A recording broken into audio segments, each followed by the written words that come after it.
Hey everyone, this is Bunny. Today we're going to learn to paint stone. Now painting stone is actually really easy, fast, uncomplicated. So the first thing you want to do, I'm just going to start painting while I talk. But the first thing you want to do is examine your piece.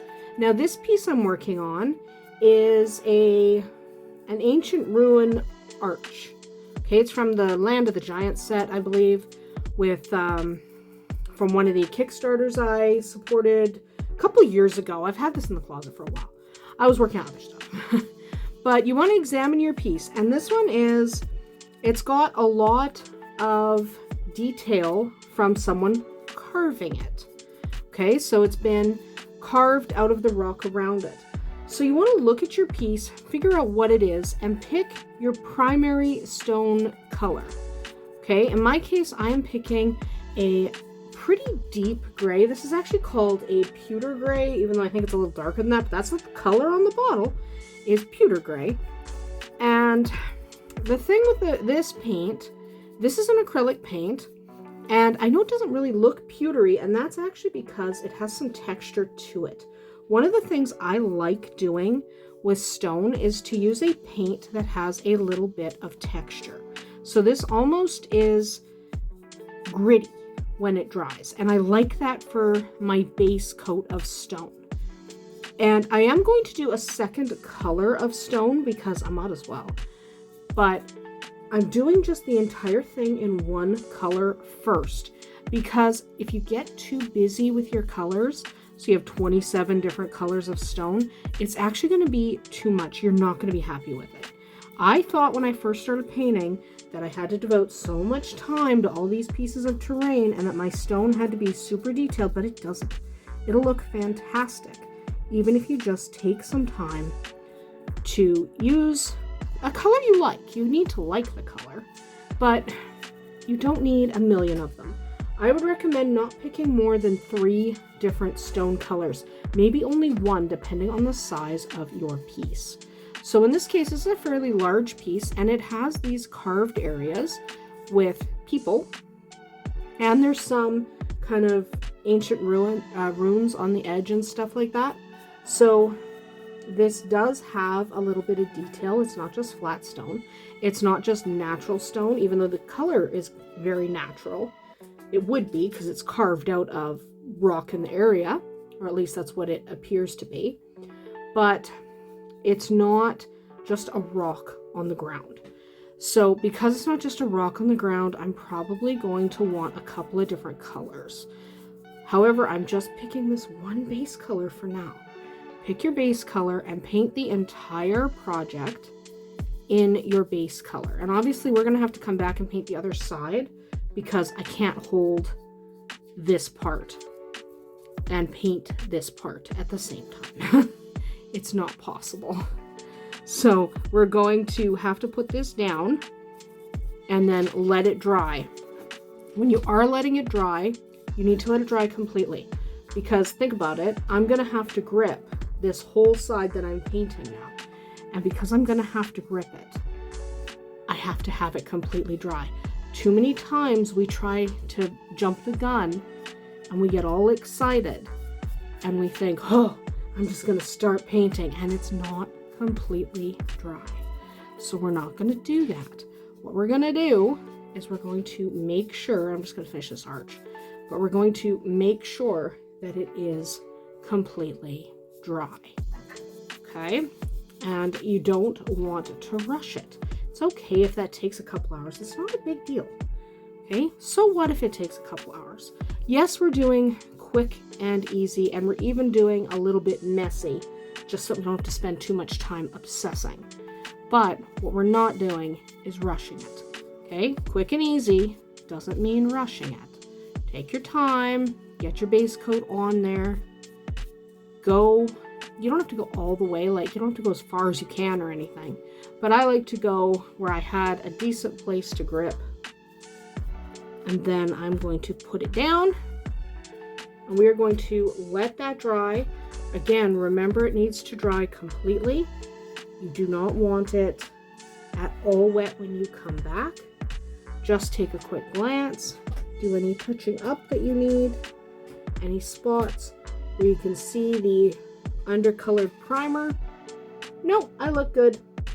All right, we are going to let that dry and come back as soon as it has finished drying. Again, remember, don't rush it. Don't rush. Make sure it is completely dry when we come back. All right, well, that's dry. So we're just gonna keep going, paint the stuff we haven't painted. And remember, you just wanna be considering the whole time. First of all, relax when you're painting. It's fun, right? Like, don't do it if you're not enjoying it. If you're not enjoying it, get someone else to do it. So relax, enjoy yourself while you're painting. Just, what do you want it to look like? That's the big thing. Don't worry about what anyone else is saying. So if someone says, well, I don't like that gray, well, too bad. This is your painting. This is your item. You are painting this miniature for yourself. So it doesn't matter if someone doesn't like that gray. Like, I happen to really like this gray. It doesn't actually show up great on camera, this gray, which is fine. There we go, there's a little groove. But pick a gray, or in this, because we're painting stone, so you're gonna pick a gray that you like. It doesn't matter what somebody else likes. It really doesn't. Nobody cares what somebody else likes or doesn't like. It's yours. So make sure you're picking something you really enjoy. And make sure you're getting into all those grooves. Stone tends to have a lot of little groovy grooves, so you want to make sure you're really getting into them. And so it's good to take kind of a large brush that you don't care if you destroy. I'm using the brush that I use for dry brushing, so it's already pretty wrecked. And it's good to just find those grooves and kind of just make sure you go over and over them a few times, because they are annoyingly difficult to get. You want to make sure you get your bristles right in there and spread that paint. Okay, now we need, again, to let it dry completely. We'll come back when it has. Well, that is now dry. This is a good time. First of all, we're going to start applying our second color. I am applying a very pale gray, so it's actually mostly white, and I've added in a little of the base color to it. So it's gray because I want this not quite to look like marble, but not far off. But one of the best things you can do when you're painting stone like this, when you are painting two-tone stone, so you want this bit to look a different color, like this marbly bit, the best thing you can do is to take your base color, so in our case the dark gray, and add it to the color that you want your stone. So add it to white or add it to a pale gray or whatever color you're using at that point. But if you do that, then what you do is you end up kind of with this consistent look, because this color contains the original color. So that way it doesn't clash because they have the same base color. Okay, because I used the darker gray as a base and just basically lightened it up. And that just kind of gives you some options, right? That just gives you a few options and it allows it to look good. You could also put, oh, I don't know, you might want to do maybe a little green. That would work. You know, if you wanted it to kind of look like green marble, you could do that. You might want it to, I don't know, I've done purple, I've done blues. I did orange once, but that didn't turn out as well as I liked. Orange tends not to work great, which is fine. It doesn't have to work great, but sometimes you should paint over something. The time I did orange as a marble, I didn't like it. So I just added a couple of drops of orange to my paint when I was painting. Something similar to this. And it didn't look the way I wanted it to look. It wasn't horrific, but it also wasn't what I was looking for. And I'm kind of feathering my edges here because there's actually no defined spot where the old stone stops and the new stone, this whiter stone that I'm painting, would start. So I just kind of feather my edges. I don't want a defined line. I want close to a defined line, but not quite. And you can do more than 2 tones. So in my case, I'm only doing the 2 tones. But if you have more variety in the rock, then you might do more than 2 tones. I'm simply not, because I don't have a reason to. Okay. Just gonna paint the other side of this arm. So I'm only painting just the spots where this kind of man is, even though he's not a man, he's a statue. But I'm kind of making it look like he was deliberately polished and looking fancy.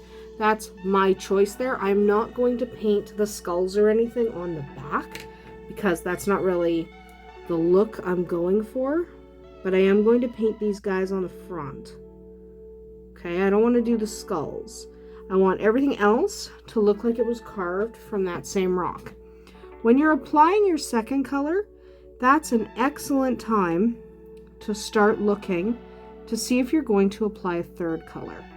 Okay, so while you're painting, so you're paying the most attention while you're actually painting, because you're looking at it, your eyes are scanning, you're just watching where you put your color. So that's when you're the most aware of the piece. So have your eyes scanning for any instance where you might want to add a third stone color, because you can take this white that it's not really white, but we'll call it white for the purposes of this discussion. But you could take this white that contains a little bit of the original gray, you could add a little more of the original gray, and then another color depending on what you want the stone to look like. I like greens in stones because a lot of stones in my area are green, but you might not like green. That's fine. Remember, you have to like it. You need to like the colors you're going for. And I really like a lot of paler stones. It's why I tend to start with a darker base like I did here, so I can go really pale, because I am partial to the paler stones. You may not be, and that's okay too. Find what you like.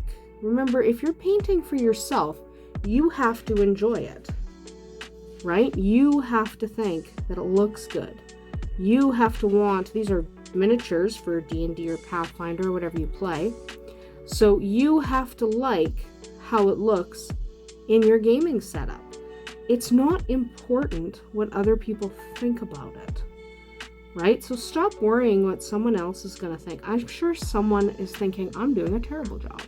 And I kind of am. This is a bad hand day for me. My hand's not real cooperative. But that's okay. I don't care. I'm enjoying myself. And that's what matters. So I'm having fun doing it. I am accidentally touching that side with my finger. That's not good. Touch that back up. But I'm enjoying it. I'm thinking it's looking good. I like the process. So if somebody else is like, because someone left a comment on one of my videos, I was like, oh no, not enough highlights, and there's too much glaze, or what was it? Something about, let me think. Oh, that I used a glossy sealer, a glossy clear coat. And yeah, I did use a glossy clear coat. I was trying to make the stone reflect a lot of light just because of the campaign it was going into.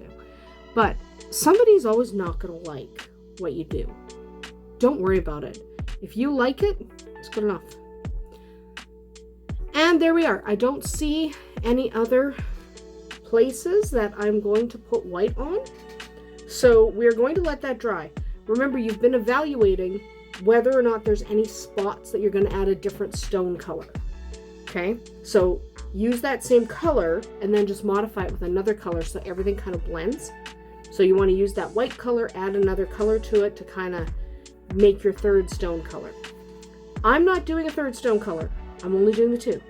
So when we come back, we'll start looking at accents on our stone. All right, everything's completely dry. Now is the time, after you've done all your stone. I've only had 2 colors of stone, and you might have 3 or 4 colors of stone to paint, so take your time, go carefully, choose all your different colors of stone. But once you're done painting your stone, now you're going to look for anything that's not stone. So stone tends to be the base layer, right? Because everything that's not stone tends to be on top of the stone. And that's good because now you can just identify things. Maybe there's vegetation, or in my case, there's these runes here that we're painting. And I'm just being careful and just kind of keeping my brush light so that I just touch the runes and I don't end up painting in between. That's what you want to do with these kind of things. But if you have any vegetation, there's also often vegetation on your stone. There isn't any on this particular set, but there is all this little gilding. Now obviously you don't have to paint the gilding like this. If you have gilding on your stone, like little raised runes, you don't actually have to paint them at all. You can just decide, I actually would rather just leave them. I like the way they look just as stone, but I happen to really want them to stand out. I really want to see the raised writing. I want it to look like it was some kind of temple. And I have more arches. I have like 6 or 8 of these arches that I'm going to be painting, so I kind of want them to look like they're a fallen temple of some kind, which is what I'm doing. So that's my goal. And then I check around the back. There's none on the back, but there is on the base of these pillars. So we're going to paint these. But if you have any vegetation, this is a good time. I'm not painting vegetation because there isn't any, but I am painting gilding. Again, go slow. And I'm using oddly enough, a fairly thin gold paint so that I can just touch and it kind of just falls off the brush. Not thin enough to be like a wash, but thin enough that I don't push at all. It's just kind of falling off the brush so that I can get the gold exactly where I want it. And I don't have to worry too much about it ending up where I don't want it, because I don't have to get that fancy. I just touch, gold flows off. I am using quite a bit, but it does stay where it's supposed to stay, which is kind of the point. So you want, if you're doing something like this, you want your paint to be thin enough that it'll just pop right off your brush, not thin enough that it will fall into the crevices or anything like that. You're not doing a wash. There we go. There we go. So I'm going to do this one, and now I'm going to do this one up here.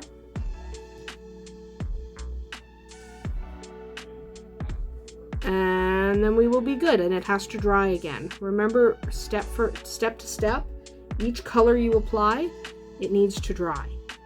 So especially with stone that's not supposed to have a bunch of other colors on it, so it's not supposed to run at all, what you want to make sure you're doing is letting that 100% dry. You should always let it dry, but that's especially important with things like stone, where if you don't let it dry, you're going to end up with your gold running, or your green if you have vegetation. Let it dry. Right now, we're not letting it dry. We're just painting the gold. And always watch where your fingers go. It's so easy to accidentally put your fingers in the paint that you've already painted. Okay, it's so easy to do. We've all done it, where you're rotating your piece to keep adding more of the color you're working on, and your finger goes into it. So just be careful where you're placing your hands, especially where you're doing accents, because the accents, you tend to think you can paint them all in one go, and I am painting them all in one go, but you notice I have to watch up here that I don't touch what I've already painted. So you kind of end up in a couple of awkward positions because you don't want to touch what you've already painted. There we go. I don't want to touch the other gold stuff, because the other gold stuff will transfer onto my hand, and that's no fun. A little more here, and that's it. If you have other accents, if you have vegetation, or if you want to add some silver to yours, obviously I don't know what piece you're working on, but this is the time. Anything not stone, that's what we're painting now. First you do stone, other color of stone, then you do all not stone. Then we'll come back and start on our final step. All right, we have waited for that paint to dry. It is completely dry. What we're going to do now is I'm going to apply a wash. Now I'm using a very dark black wash. What color wash you use on your stone depends on your goals. So in my case, what I want is I want the stone to look dirty. This is obviously ruins, right? This is not something newly built. So I want it to look really dirty and gross because it's going to end up looking that way after perhaps 1,000 years, 100 years, more than 100 years at least, but of sitting around being ruined. Stone eventually breaks down. And what we're doing is we're leaving it upright. You have two options. You can either lie your stuff down on their side, or you can leave them upright. I'm leaving them upright because I really want this wash to sink into the natural wells when you're thinking about where the light is going to come from. So the light comes from basically the camera, and I want this stuff, the wash, to fall into those shadows. And because I want it to fall into the shadowy areas, I want to leave it upright. If you really want to get, for example, where I have the gold really, really darkened, then you might want to do something like lay it down first and let that wash sink in sideways and then stand it up. But I'm doing it standing up just because it's the look I'm going for. Experiment a little. Laying it down basically means you'll end up with a darker overall appearance. Standing it up means it will be darker in the natural gravitational well areas. So I'm just making sure to get enough wash in those areas that I care about. Don't forget the undersides. Now when this is dry, you have two options. You can just declare yourself done, which is what I'm probably going to do. You could also add highlights if you want by dry brushing. I tend not to dry brush stone. I don't really like dry brushing stone. Okay, I don't find it helpful. I do not find it helpful at all. I don't really like the way it looks when you dry brush stone. I find it adds a little too much dimension, which shouldn't be a bad thing, but I don't like it. So I don't add dry brushing to most of my stone. On occasion, you'll see me do that, but for the most part, I really just like leaving it a little duller. Okay, a little more gross, a little less lifting some highlights. So it's up to you whether you want to apply any highlights. I certainly do not, but again, up to you. And just keep turning your piece, or you could move around if you're looking at moving your chair around the table, but I'm not moving the chair around the table. I'm just shifting my piece, but some people like to move their chair. Just keep shifting your piece and making sure you get all of the areas that you want that wash in, because if you skip an area, you'll notice. You will notice very, very quickly that you didn't get all the spots you wanted to get it in, because you'll suddenly notice, ooh, that area is not highlighted at all, right? You didn't get any of that wash into those recesses. And you do want to make sure you do, especially on the lighter stone. So one of the reasons I went so light with the white, with the very light gray, is I wanted to make sure that when I applied my wash, it would still stand out really well and not get washed away, because I knew I was going to use black. So if I was going to use a sepia or an umber for a more aged look instead of dirty, then I probably wouldn't have used the such a light color. I probably would have gone with something a little bit darker, but I didn't, because I wanted to use black. I really am partial to black wash on stone. You'll see me do it a lot. Anyway, that is what it looks like for now. We are going to let that dry, and then we will come back and take a look at the finished product. And there we go, completely dry, looking good. You can add dry brushing for highlights. I tend not to. And I tend not to because I just don't like the way it looks. But you totally can. Remember, you only have to please yourself, not everyone else. That's about it for us today. I hope you'll be back with us next time. Bye!